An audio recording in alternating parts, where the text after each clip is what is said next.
pour que quiconque le trouverait ne le tue pas. D'accord. Si Dieu regarde d'une façon infavorable, ou plutôt favorable, à une personne qui présente une offrande, c'est-à-dire que l'offrande plaît à Dieu et que la personne présente l'offrande avec un cœur qui aime Dieu. D'accord? Ce qui plaît à Dieu comme une offrande, le temps d'Abel, ça devrait être d'après les règles que Dieu a demandées. Quand vous me présentez une offrande, vous devrez me la présenter d'une ou d'une autre façon. Alors, l'offrande qui devrait être présentée, c'est toujours une offrande animale. D'accord? Non pas une offrande, d'accord, végétale.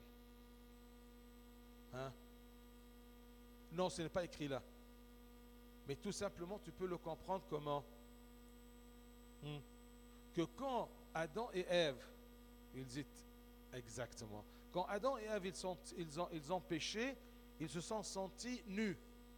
Alors qu'est-ce que Dieu leur a présenté? Il leur a présenté une peau.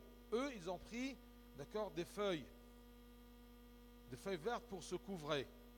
Mais Dieu leur a présenté quoi? Une peau. Et cette peau-là, elle vient d'où?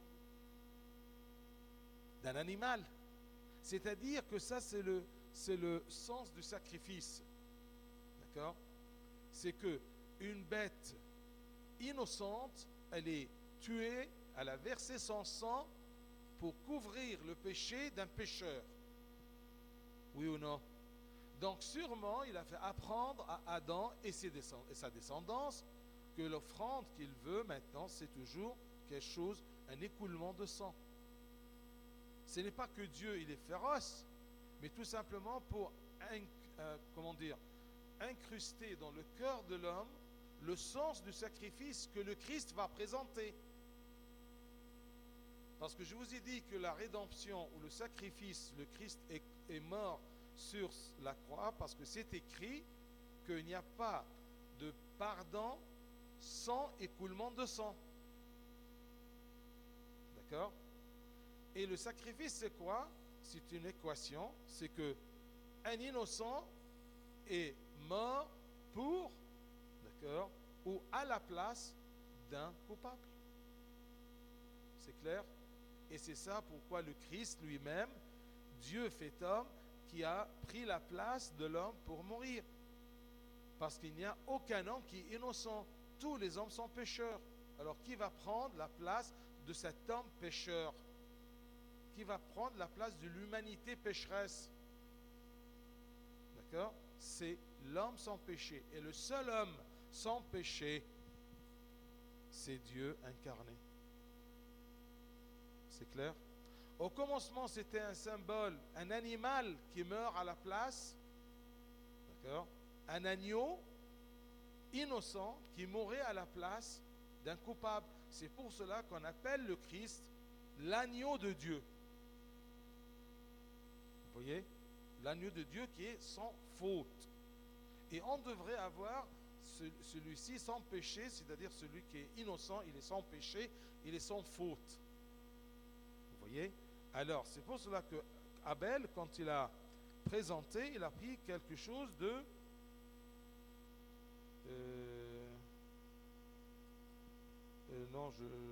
oui, c'est Caïn. Et Abel, de son côté, en fit une des premiers-nés de son troupeau et de leur graisse. Premier-né, c'est-à-dire il y a quelque chose de très bien. Vous voyez? Mais l'autre, il a présenté une offrande des fruits de la terre. C'est pour cela qu'il n'était pas ravi. Pourquoi tu me le donnes, des fruits de la terre? Je n'ai pas demandé des fruits de la terre, mais tout simplement parce qu'il veut faire l'affaire et terminer. Je vais à l'église pour prier, d'accord? Non, pas pour prier, mais tout simplement, on m'a dit d'aller à l'église, alors je vais à l'église. D'accord? Mais toujours, on doit se poser la question, pourquoi je viens à l'église? Pourquoi je prends la communion? Pourquoi je prie? Parce que j'aime Dieu. Vous voyez? Et je retourne en disant, Et pourquoi j'aime Dieu? Parce qu'il m'a aimé tout en étant pécheur. Et comment il m'a aimé? D'accord? Il s'est crucifié pour moi. D'accord? Il s'est fait homme. Il a laissé sa gloire auprès du Père, tout simplement, pour être humain, d'accord, et mourir à ma place. Ah, ça, c'est l'amour. Mais si je ne sens pas l'amour de Dieu envers moi et je n'arrive pas à l'aimer, eh bien, l'amour de Dieu, c'est un don de Dieu. Imaginez-vous, mais tu dois le chercher. Comment? Par les moyens de la grâce, par la prière, même si ça commence par d'une façon pharisienne. Quand on cherche, on trouve. D'accord? On ne peut pas aimer quelqu'un qu'on ne connaît pas. Alors c'est comme ça qu'on commence à connaître. Et si je n'ai pas un motif de chercher pour connaître Dieu, non, attention. Dieu, il est malin. D'accord? Il a créé l'homme avec cet instinct de le chercher. Parce qu'il l'a créé avec un souffle de sa bouche, si j'ose dire. D'accord? Il a soufflé, d'accord, dans la terre de son souffle. Alors, il y a quelque chose de divin dans cette personne-là. Quand il a créé les fruits de la terre et les animaux, eh bien, il n'a pas soufflé en elle. Mais l'homme, Dieu a soufflé en lui. C'est de cette façon-là qu'il lui a donné quelque chose de lui, de divin. Alors, c'est ça qui aide. Quand je dis Dieu est malin, dans le sens que Dieu, tout simplement, il nous a aidés. Parce qu'il ne peut pas nous demander des choses difficiles qu'on ne peut pas atteindre. Vous voyez? Dieu, ce n'est pas comme un professeur qui est compliqué, qui est d'accord? Il vous pose des questions, d'accord, trop difficiles pour vous abaisser.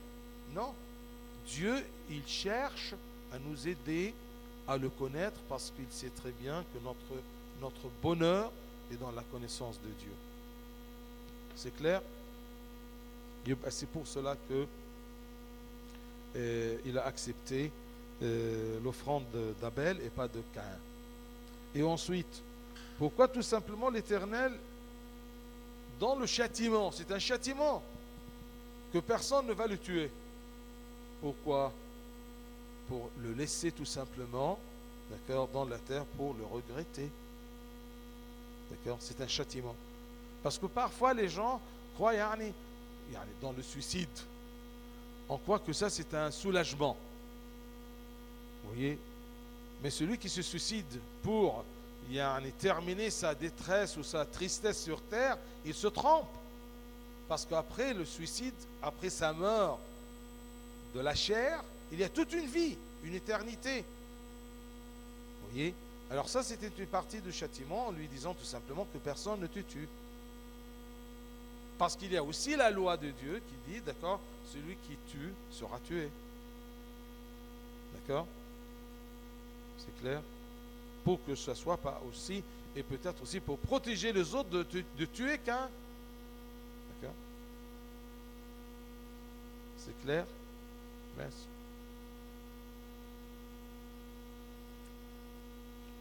Qui était la femme qui devint la mère des enfants de Caïn?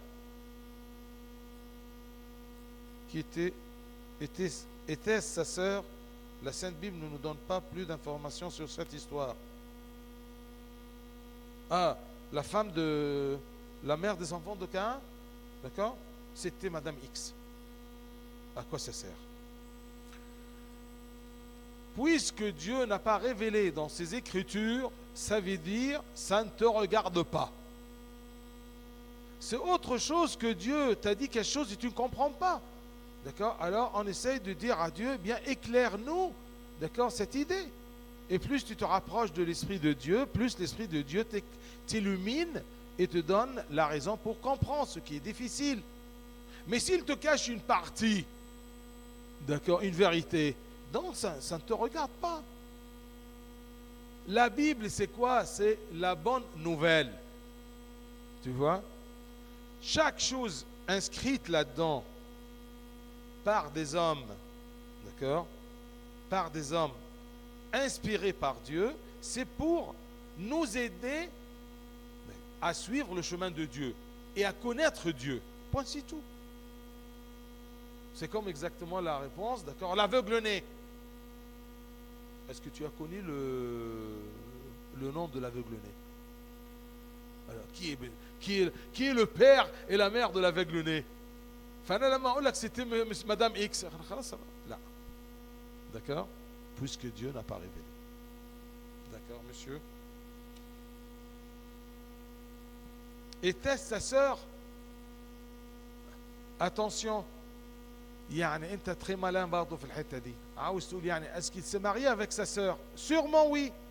Puisqu'on dit que le premier, d'accord, le premier homme, c'était Adam et Ève. D'accord, ils se mariaient entre sœurs et frères. Et ensuite, Dieu, avec l'évolution, d'accord, eh bien, il a empêché ceci. C'est comme dans le temps, les cousins et les cousines ne se mariaient pas. Et jusqu'à maintenant, dans les autres églises, d'accord, les catholiques, par exemple, ils ne se marient pas à l'église. D'accord?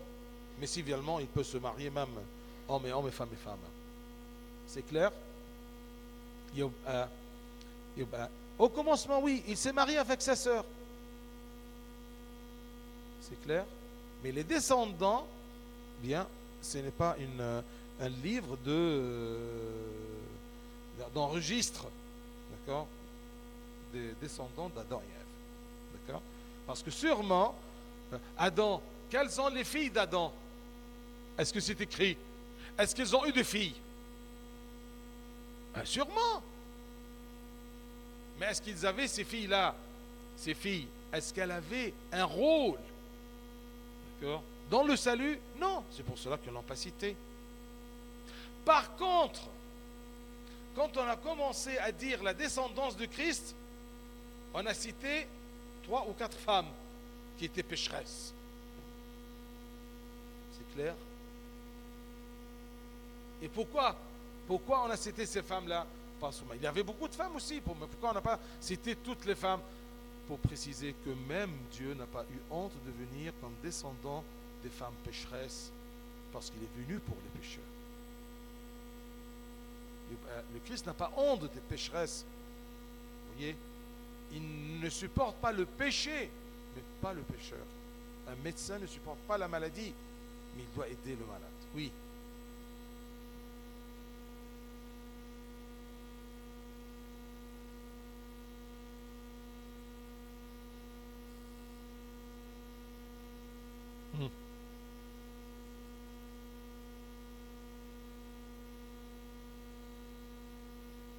Non, attention. Il y a toujours dans la descendance de Christ cité, d'accord, il y a une naissance biologique, d'accord, et une naissance,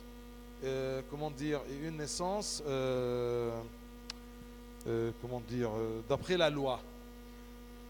D'accord? Parce que n'oubliez pas que chez les Juifs, il y avait, si une femme s'est mariée avec un homme, d'accord, et l'homme meurt sans avoir d'enfant, d'accord, le frère de l'homme, du défunt, se marie avec la femme de son frère, d'accord, et le premier-né, il prend 2 noms, le nom du frère décédé, d'accord, ça c'est d'après la loi, d'accord, pour ne pas couper sa descendance, d'accord, et faire perdre son héritage, et le nom de son père biologique. Tu as compris ce principe? Alors c'est pour cela que dans la descendance, tu peux voir des choses qui se traversent l'un vers l'autre. D'accord? Bien. Autre question?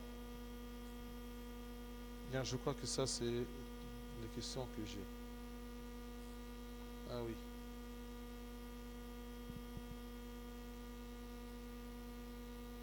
Genèse 4, 26.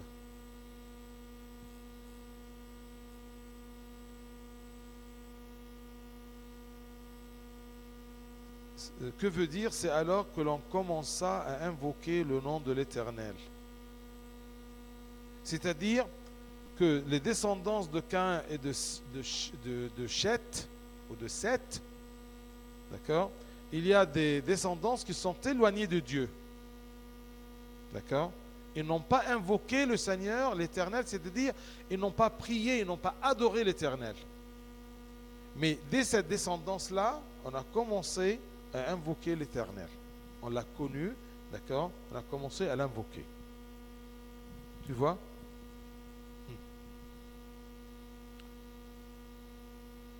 Pendant la passion du Christ,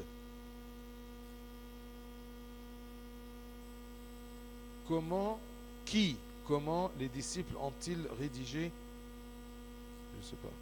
Pendant la passion du Christ, comment les disciples ont-ils rédigé les évangiles, chacun selon sa manière, puisqu'il dit d'eux qu'ils ont tous abandonné le Christ.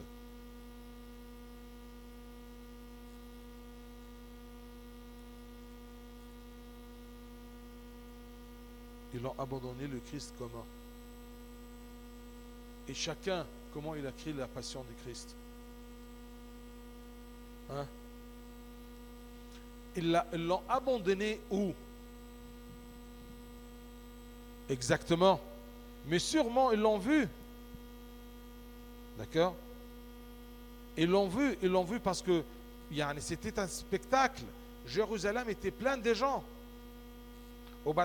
La passion, c'est sûrement dans une cour d'un palais où on peut grimper et voir par les halls et tout ça et les terrasses. D'accord? Ils s'enfilaient, mais ils étaient toujours à Jérusalem et ils le voyaient de loin. D'accord? Ils l'ont quitté, ça ne veut pas dire qu'ils sont disparus. Ils étaient là de loin. Et même dans les films, vous voyez qu'ils le regardent de loin, sans se faire, d'accord, apparaître devant les gens. C'est clair? Là, sûrement, ils sont retournés pour voir le lendemain matin. Et ensuite, dans le jardin, ils étaient tout seuls. Et c'était facile de les viser. C'est pour cela qu'ils sont partis par peur. Mais après, ils peuvent se dissimuler avec la foule. Quand il y avait la foule qui disait, eh bien, crucifiez-le, crucifiez-le. C'est tous les peuples qui sont rentrés dans la cour du palais de Pilate. C'est clair? Au Badin, chacun selon sa manière. Oui, chacun selon sa manière, mais méfiez-vous. Toujours inspiré par l'Esprit Saint pour le garder, de ne pas se tromper. Parce que Dieu même, quand il a voulu parler aux hommes, il a parlé comment? Par les prophètes. Comment ce message se transmettait de Dieu aux prophètes? Dieu a dit à David, à Moïse, dis à mon peuple. Moïse, il entendait comment? Ça, on ne le sait pas. Tu vois? Et c'est pour cela que j'ai bien aimé le film d'Abraham. Le metteur en scène, il a imaginé vraiment comment. C'est-à-dire, il vient comme ça, c'est du vent, c'est la présence de Dieu par exemple, d'accord? Il commence à citer la parole de ah non, non, Seigneur, ah non, ne me demande pas ça. Tu vois? Est-ce qu'il entendait une voix? Comment cette voix-là? C'est mystère. On peut pas le savoir. C'était pas enregistré. C'est clair?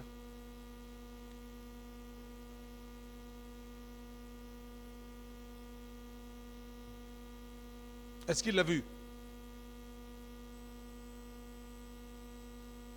Là. Là. Où c'est écrit où? Alors, puisque tu ne sais plus, je ne réponds pas. Là. Dieu a dit, d'accord, que personne ne peut me voir et vivre. Personne ne peut voir la gloire de Dieu et vivre dans la chair. C'est clair? Parce qu'il parlait, il était en présence de Dieu. C'est pour cela, quand il descendait, son visage était illuminé. D'accord? Et tu au soleil un peu, d'accord? Eh bien, tu es bronzé. Oui ou non? C'est pas le soleil, c'est Dieu, le Christ. Tu es en présence de Christ, pas en présence du soleil. Tu vois? Il va choper l'influence de la gloire de Dieu. Quand on est en présence de Dieu, il est illuminé. D'accord? Même on trouve dans les histoires de quelques saints, quand ils étaient durant la prière, d'accord, on voyait que leur visage était illuminé parce qu'ils étaient en présence de Dieu. Non pas qu'ils ont vu le visage de Dieu. Et est-ce que Dieu le Père a un visage? Et est-ce que Moïse, avant l'incarnation du Fils, qui a pris chair, nez, yeux et tout, d'accord, est-ce qu'il pouvait voir Dieu? On disait parfois, il a vu l'ange de Dieu est venu lui dire. Un messager. Mais c'est quoi ce messager-là? D'accord? Oui.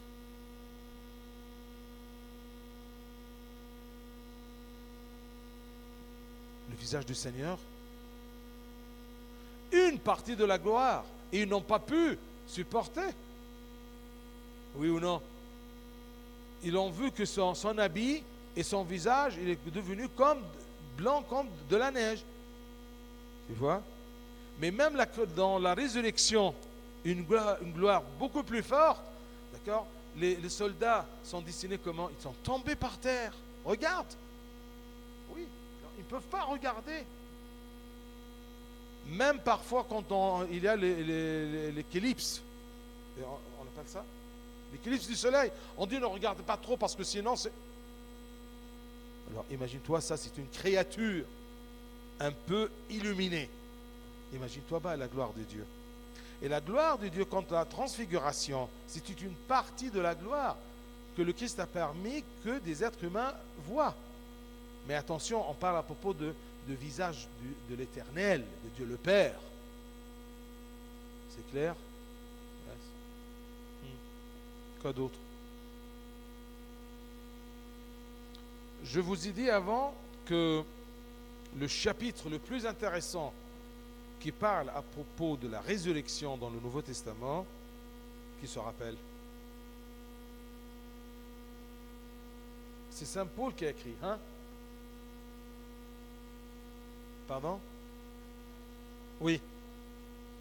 Non. Tu rapproches. Et Corinthiens, on ne dit pas Corinthiens, parce qu'il y a 1 et 2. Chapitre 15. Oh oui, crois-moi. D'accord? Et c'est pour cela que même la charité, c'est 13. D'accord? Non, ça ne fait rien. Mais c'est important de connaître ceci comme repère. D'accord? 1 Corinthiens 13, c'est la charité, le mahabba. D'accord? 13, charité. 15, c'est la résurrection. C'est pour cela que on prend des parties de ce chapitre, surtout durant les funérailles. Parce que pour consoler les gens, on leur rappelle de ce que Saint Paul a dit à propos de la résurrection. La certitude de la résurrection. Et même, je crois que les lectures de Pâques, d'accord, c'était une partie de 1 Corinthiens 15. C'est facile de retenir. 1 Corinthiens 15. D'accord? Oui. Dernière question. Et tu vas mourir? D'accord?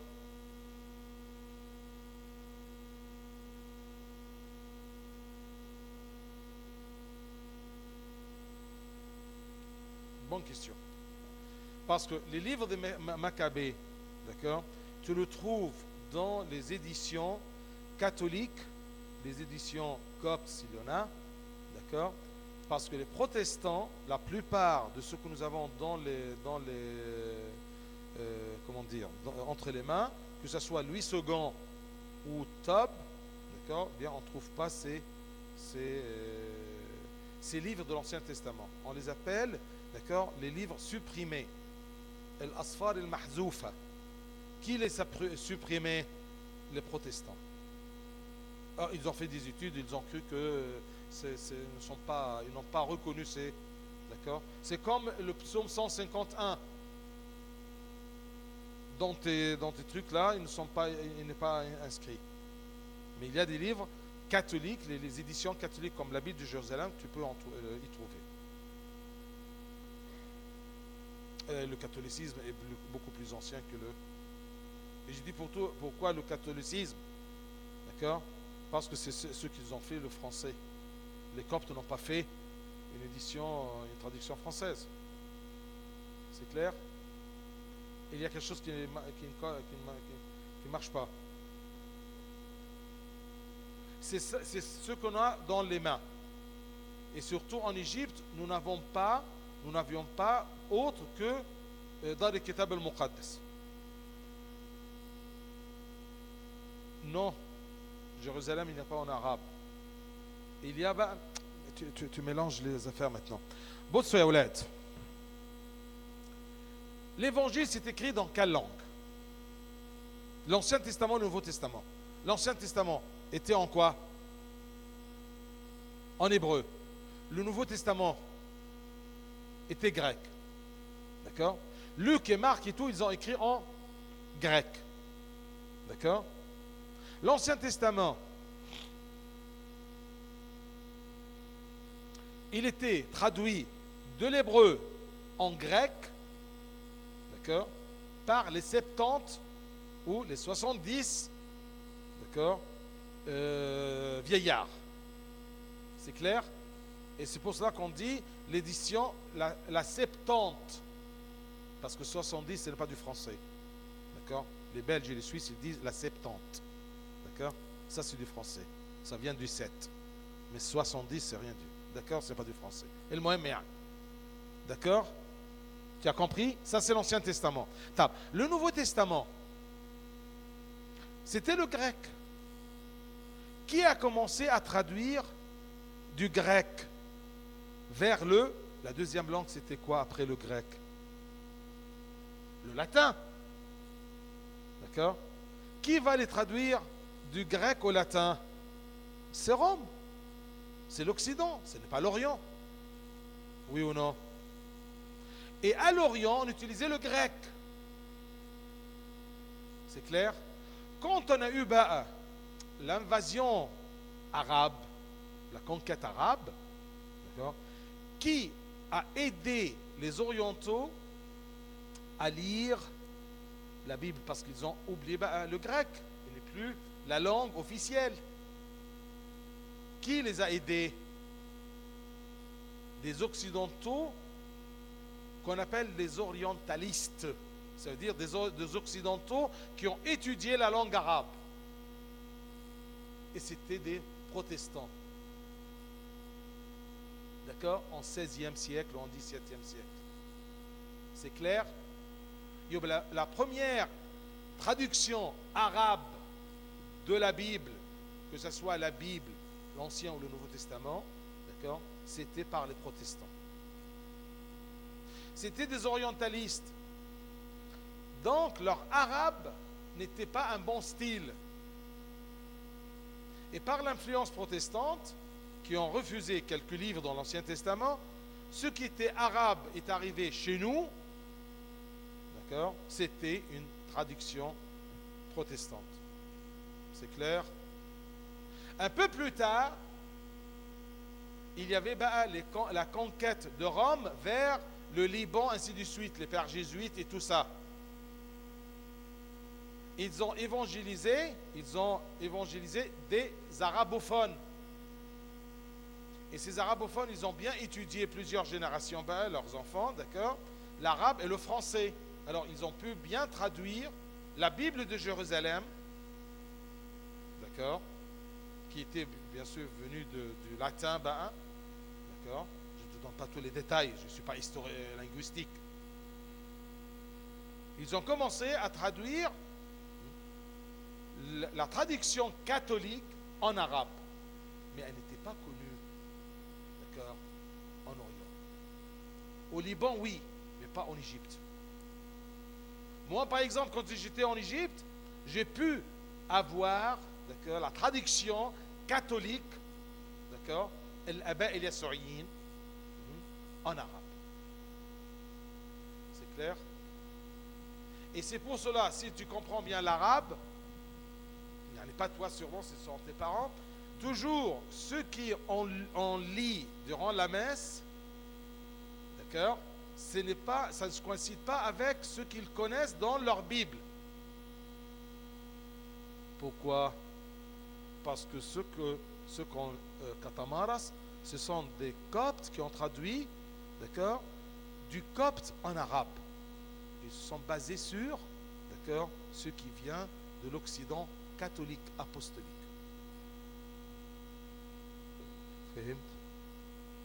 C'est pour cela que je vous dis que vous êtes privilégiés. Pourquoi? Parce que vous connaissez une langue que les deux volets de cette langue-là, c'est-à-dire l'écrit et le parler, sont le même. Mais en arabe, d'accord, ce qu'on parle n'est pas ce qu'on lit. C'est pour cela qu'il y a beaucoup de femmes et de messieurs, d'accord, et ton père, quand il lit le psaume, par exemple, ne comprend rien. D'accord? Là, quand tu lis dans l'Ancien Testament, le Nouveau Testament, c'est du français. D'accord? Ah, c'est pour cela, il y a des mauvaises traductions maintenant de Tob et de Louis II qu'on appelle français facile. Je ne les aime pas. Non, c'est pas bon du tout. Je te donne un exemple. D'accord? Par exemple, les 10 vierges, on dit les 10 demoiselles. Il y a une différence entre vierge et demoiselle. La nouvelle édition dit mademoiselle. Mais Louis II, 1910 ou 1970, Bardo Kois. D'accord? Ça dépend. Si vous voulez la meilleure, moi par exemple, j'utilise pour vous, parce que vous avez l'habitude, c'est Louis II, 1910. D'accord?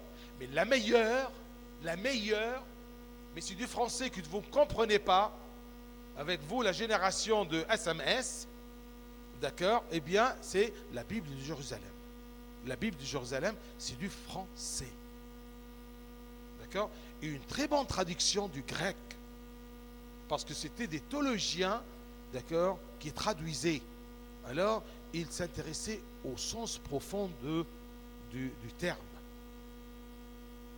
Là, que pour un français, et vierge, Yann, vierge, mademoiselle. On a des mademoiselles qui ne sont pas vierges. Ça, là. C'est la mentalité, c'est sociable, pas théologique. Et pourquoi vierge? Parce que ce n'est pas tout simplement la virginité du corps. Mais la parabole des vierges, c'est la virginité du cœur qu'elle a son époux. C'est clair? Tu vois le sens? C'est autre chose que... Français facile. Français facile. Français de babouin. فهمت monsieur? طيب. C'est ta dernière question? لو رفعت ايدك تاني? Je veux bien. Ah, là, c'est oui. Alors l'autre, c'était l'avant-dernière. Ah oui. Alors on dit plus bas, ma dernière question. Oui, Marc. Hein? Oui.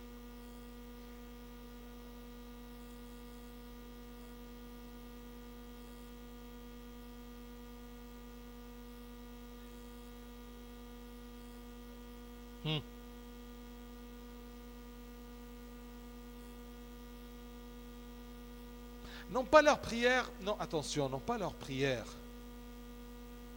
C'est-à-dire, pas les 5 vierges. Les 5 vierges étaient symboles à tous les âmes, d'accord, qui ont suivi Dieu, d'accord. Ils sont consacrés leur cœur pour Dieu. Alors, on demande leur médiation.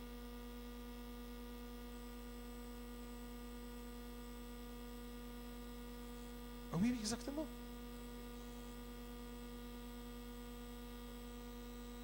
يعني ايه يعني ترجمه ايه يعني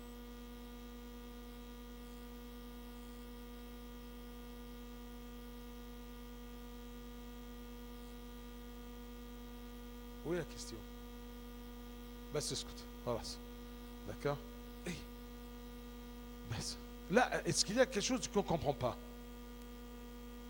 là les vierges quand on dit même que la bénédiction des saints vierges des vierges sages soient avec nous.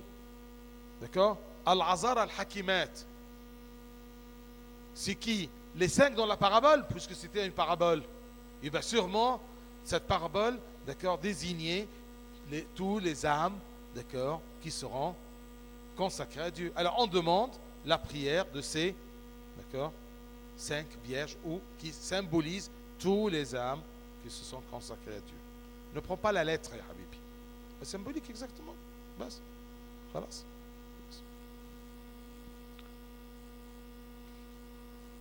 1 Corinthiens 15. D'accord?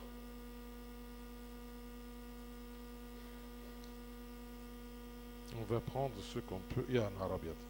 Il reste. D'accord. Vous me donnez à peu près 15 minutes kada. Machi, on a commencé tard. Bien.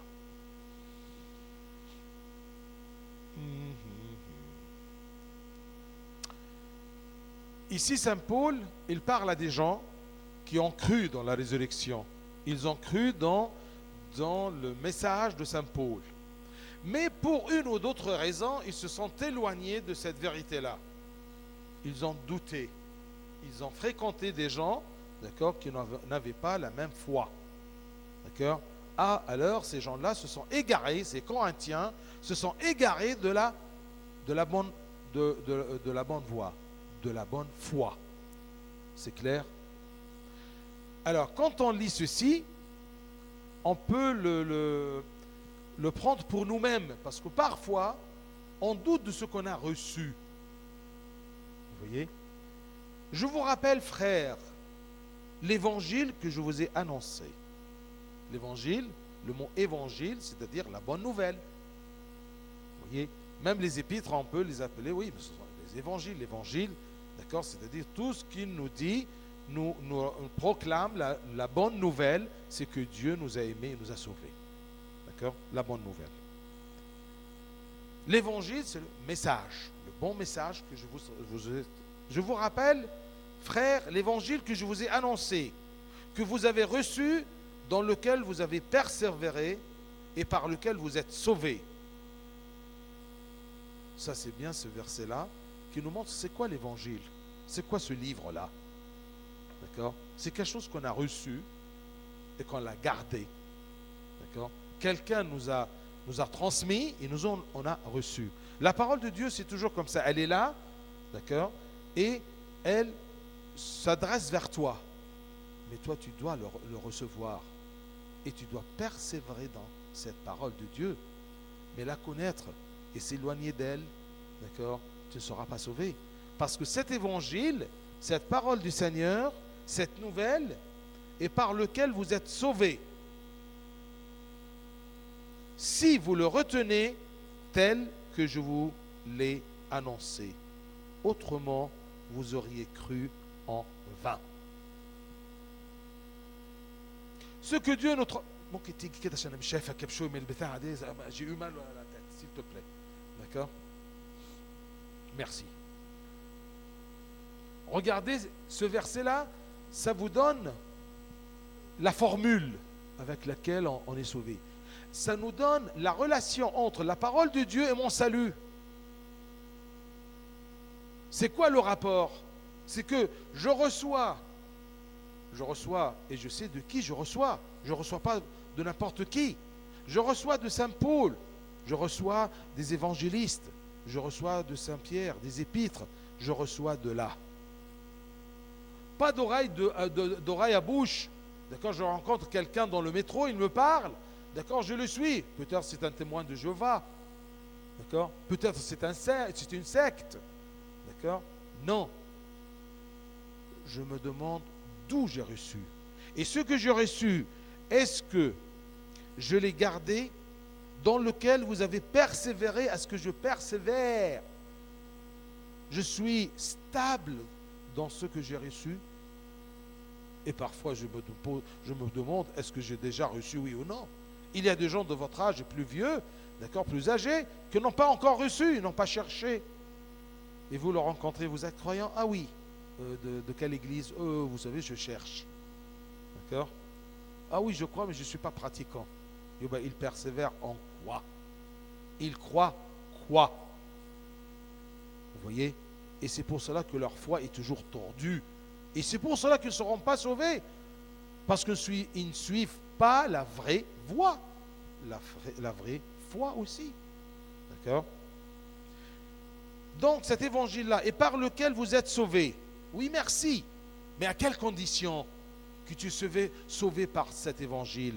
Si vous le retenez tel que je vous les ai annoncés, sans changement, sans philosophie et de nouvelles.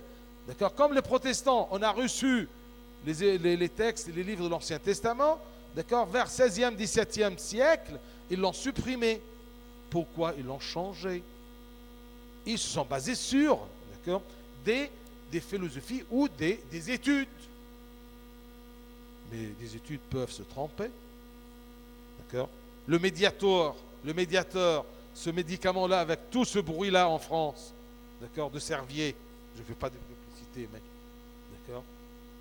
Vous voyez, c'était un médicament qui se vendait. Et il y avait je ne sais pas si c'était, mais il était mauvais. Que Servier est innocent ou non, ce n'est pas mon affaire, mais au moins il y avait un médicament qui se vendait et il a eu des victimes. Ils sont morts à cause du médiateur. Et on est sûr que ça, c'est la cause de leur mort. D'accord? Il n'y a pas tout ce qui est devant nous, même s'il existe dans le monde, même s'il y a plusieurs qui le suivent, ça veut dire qu'il est juste. Non. Qu'est-ce qu'on a reçu? Saint Athanase, il a reçu la bonne foi. D'accord? Il a défendu la vraie foi. Et quand on lui a dit, Athanase, tout le monde est contre toi, il a répondu comment? Et moi, je suis contre le monde. Tant que je suis dans le juste. Tu vas me dire, Abouna, mais chacun, il croit qu'il est le juste. Mais attention, de qui il a reçu. Fahimna? Il y a une des caractères de l'orthodoxie, qu'on sait d'où on a reçu.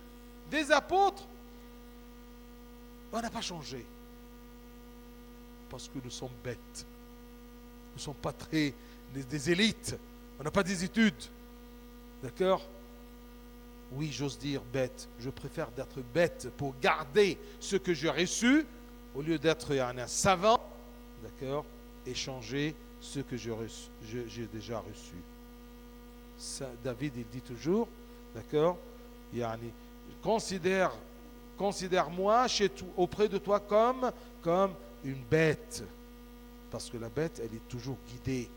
Et elle se soumet à son guide, à son berger. Donc quand je dis parce que nous sommes bêtes, ce n'est pas une insulte, mais c'est une vérité. Je me laisse guider par Dieu qui m'a donné une fois pour toutes et je ne change pas. Si, d'accord, vous le retenez tel que je vous les ai annoncés. C'est ça qui nous donne le salut. Autrement, c'est-à-dire si tu changes, si tu ajoutes, si tu supprimes, d'accord, pour une ou d'autre raison, autrement vous auriez cru en vain, puisque tu as cru en une chose et ensuite tu l'as changée. Et bah, ta croyance était en vain, elle est changée. Ça va, Céline? Tu suis? Parce que je sens que tu n'es pas... Oui, je sais. Mais les grimaces de ton visage, il y a quelque chose qui ne te plaît pas. D'accord. Si tu comptes, dis-moi. Quand je vous dis c'est quoi, vous posez toujours la question. L'orthodoxie, c'est quoi? On a reçu, on a gardé, on a transmis, comme on a reçu sans changement. C'est clair. Même s'ils nous disent, vraiment, vous n'êtes pas comment dire, vous ne renouvelez pas, vous ne pensez pas, vous ne réfléchissez pas, vous ne cherchez pas, d'accord? On n'est pas savant devant la sagesse de Dieu. Parce que Dieu, il a dit, la folie de Dieu est plus sage que la sagesse des hommes. Ce qui est considéré par notre sagesse vaine, ce qui est considéré comme folie auprès de Dieu, d'accord, loin de Dieu bien sûr, mais est considéré comme plus sage que la sagesse de l'homme. Et bien pourquoi changer? Vous avez reçu, gardez-le, persévérez dans ce que vous avez reçu. Je vous ai enseigné avant tout, verset 3, je vous ai enseigné avant tout comme je l'avais aussi reçu. Paul, il nous a donné parce qu'il a reçu, et ce qu'il a reçu nous a transmis. Il a reçu de qui? Du Christ. C'est pour cela qu'on dit toujours, les pères apostoliques. D'accord? Les apôtres ont reçu du Christ, ils ont donné au Père, et quand je veux expliquer un texte, d'accord, on se base sur l'exégèse, sur l'explication, sur la façon d'exprimer la chose, d'accord, de qui? De ses pères, ce qu'on appelle les pères de l'Église. C'est clair? Passe.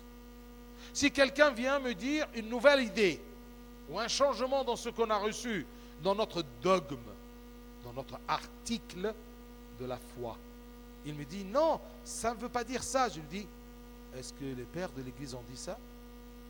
On se base sur le père de l'Église.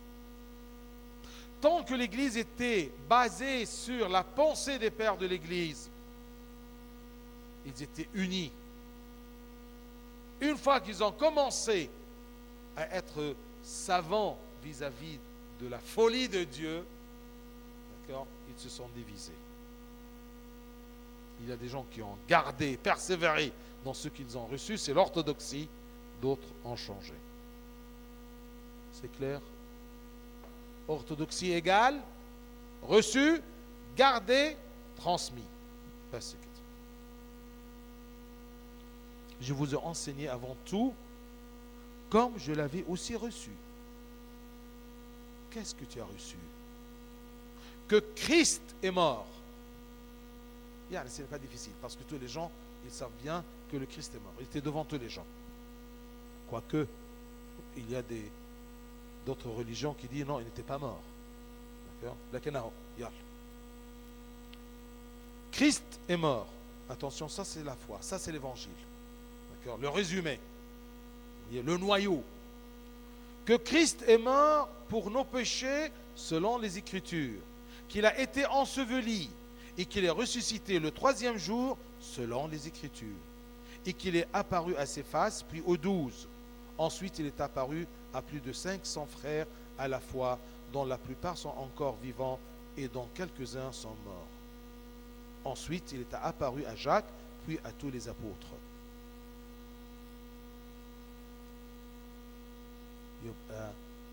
C'est quoi la bonne nouvelle?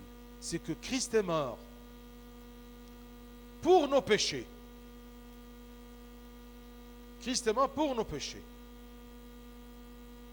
Pourquoi il a pris toute cette peine-là?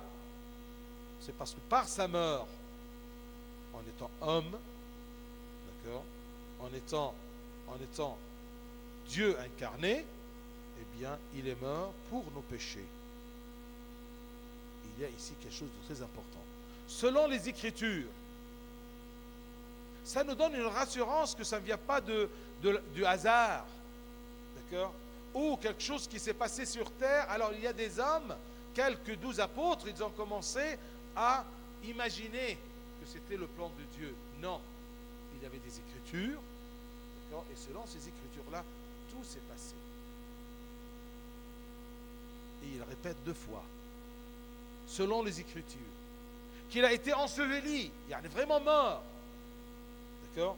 Ce n'est pas une apparence, ce n'est pas une scène qui est un rêve. Non, c'est une réalité.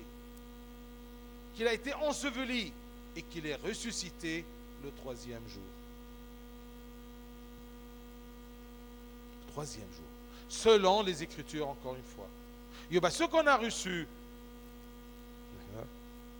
Saint Paul, il a reçu du Christ, et tout ce qui s'est passé, le Christ a accompli ce qui était écrit dans les Écritures.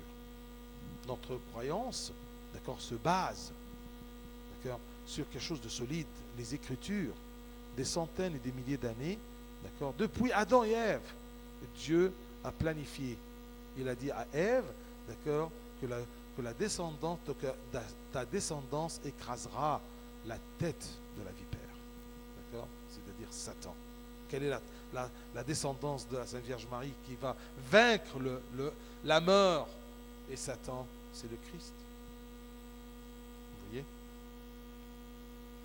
Et ensuite, il cite ici la preuve très matérielle de la résurrection, qu'il était apparu à ses faces. Qui ses faces? Hmm. Toi, monsieur, qui cherche au nom, à propos des noms, qui s'efface? Quels sont les 3 prénoms de Pierre? Simon, Pierre et s'efface.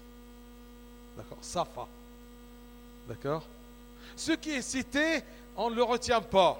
Et ce qui n'est pas cité dans l'évangile, on le cherche. Je te taquine. Bien.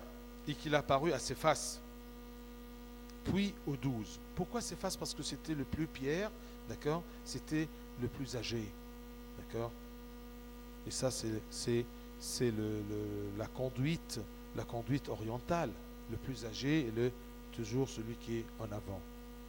Ensuite, il est apparu à plus de 500 frères à la fois, dont la plupart sont encore vivants et dont quelques-uns sont morts. Ensuite, il est apparu à Jacques, puis à tous les apôtres. Après eux tous, il m'est aussi apparu à moi comme à l'avortant. Ça, c'est l'humilité, d'accord, de Saint-Pierre. Il est apparu à moi, je l'ai vu. Pardon? Saint-Paul, pardon. C'est une humilité de Saint-Paul. D'accord? Merci de me suivre comme ça. Parfait. C'est clair? Il est témoin. Il est témoin oculaire. Saint-Paul, il a reçu. Et ce qu'il a reçu, il nous a transmis. Car je suis le moindre des apôtres, je ne suis pas digne d'être appelé apôtre parce que j'ai persécuté l'Église de Dieu. Comment Dieu œuvre parmi les gens? Il œuvre parmi les gens par les gens. Il œuvre parmi les hommes par les hommes. Dans le passage qui va venir maintenant, vous allez voir comment Dieu œuvre et comment nous, on partage, on sert avec Dieu. Bénér de Mézègue. Vous voyez? Comment Dieu m'utilise? Par sa grâce. Tout ce que je fais, ce n'est pas qui vient de moi, mais c'est par la grâce de Dieu. Vous connaissez le pionnier Saint Paul, qu'est-ce qu'il a fait comme missionnaire, comme évangéliste. D'accord? Il a prêché partout. Regardez, verset 10. Par la grâce de Dieu, je suis ce que je suis. Donc pourquoi tu fais ça? Tu es d'accord ou non? Tu es chaude? Ah, d'accord? Regardez bien le principe. Ce que je suis, il vient d'où? C'est la grâce de Dieu qui m'a fait. Tout ce que j'ai, c'est une grâce de Dieu, c'est un don de Dieu que je ne mérite pas. Mais tout simplement, c'est comme un riche qui cherche un voyou dans la rue, ensuite lui dit, viens, je vais te donner quelque chose, d'accord, une bonne somme, et tu commences à travailler. Comment tu as confiance en moi, Dieu? D'accord? Mais je ne mérite pas, ça ne fait rien, tu es mon fils. Viens, et on va essayer ensemble. Je te donne ma grâce. Est-ce qu'on mérite la grâce? Si on la mérite, ce n'est plus une grâce. D'accord? C'est un droit. C'est clair? La grâce, si elle est méritée, elle n'est plus une grâce. C'est un droit. C'est mon droit, je le mérite, donne-le-moi. Mais je ne mérite rien. Tout ce que tu me donnes, Dieu, est une grâce. Et c'est pour cela qu'en rendant grâce à Dieu, on rend grâce à Dieu en le remerciant. Vous voyez? Par la grâce de Dieu, je suis ce que je suis. J'aimerais bien que vous répétez toujours entre vous, quand vous avez une réussite, d'accord? Eh bien, dites toujours que c'est par la grâce de Dieu, je suis ce que je suis. Et sa grâce envers moi n'a pas été vaine. Il m'a appelé de la rue, du péché, il m'a donné une grâce. Et j'ai travaillé avec cette grâce-là. Donc, elle n'était pas en vain. Est-ce que chacun de nous, devant le jugement, il pourra dire ceci ou non? Ça, c'est important. C'est ça, faire le point pour savoir. D'accord? C'est ça, se préparer pour se confesser. Est-ce que la grâce de Dieu était en vain, d'accord, en moi, ou j'étais honnête? Et sa grâce envers moi n'a pas été vaine. Loin de là, je travaillais. Ah, je reçois la grâce et je travaille. J'ai travaillé plus que tous. Non pas moi toutefois, mais la grâce de Dieu qui est avec moi. Regardez, il attribue tout à la grâce de Dieu. J'ai reçu la grâce, ce que je suis, c'est par la grâce de Dieu. Mais elle n'était pas vaine, j'ai travaillé. Mais ce n'est pas moi-même qui a travaillé, mais j'ai travaillé à l'aide de la grâce qui me soutenait. Et c'est ça ce qu'on dit, que Dieu fait tout en tous. Et ben c'est ça le sens de, c'est Dieu qui fait tout, laquelle tu dois faire aussi quelque chose, par la grâce. D'accord? Je fais en Dieu, en Christ, et par le Christ, et pour le Christ. Tout est le Christ. C'est ça un chrétien. Chrétien qui vient du Christ. Vous voyez? Je fais tout par le Christ, en Christ et pour le Christ. Loin de là. J'ai travaillé plus que tous, non pas moi toutefois, mais la grâce de Dieu qui est avec moi. Ainsi donc, que ce soit moi, que ce soit eux, voilà ce que nous prêchons et c'est ce que vous avez cru. Ici, il ne se flatte pas, mais il dit que tout ce que les apôtres prêchent et les témoins prêchent, je le prêche aussi. C'est la même chose. Et bien pourquoi avec les siècles, les gens, les savants ont changé, les théologiens ont changé. Et plus on change, d'accord, plus on tombe dans les hérésies. D'accord? Or, si l'on prêche que Christ est ressuscité des morts, comment quelques-uns parmi vous disent-ils qu'il n'y a point de résurrection des morts? Comment il y a des gens qui ne croient pas à la résurrection comme principe? 9h moins quart. On s'arrête là et la prochaine fois on continue. Hein? Oui, on va la faire la prochaine fois. On va commencer par là. C'est 9h moins quart, écoutez. D'accord, c'est pour vous. D'accord? La prochaine fois, on va commencer. D'accord? Mais, désolé, mais c'est une introduction très importante. D'accord? Sur quoi on se base? On se base sur ce que Saint Paul a reçu. D'accord? Et il a vu le Christ. Donc, il a reçu du Christ. Il nous a transmis ceci. D'accord? Je ne vous pose pas si vous avez des questions parce qu'on n'a pas le temps de répondre. Ça suffit comme ça. D'accord? Bien. On fait la prière.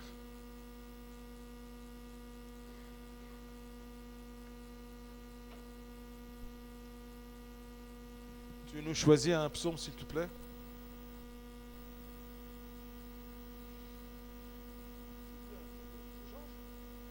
Ah, Georges.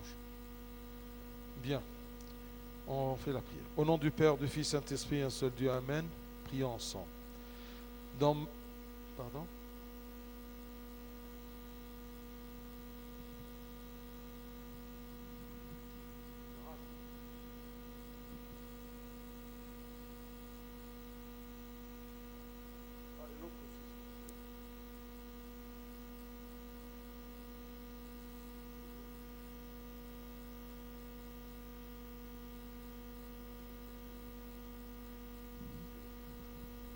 Prions ensemble.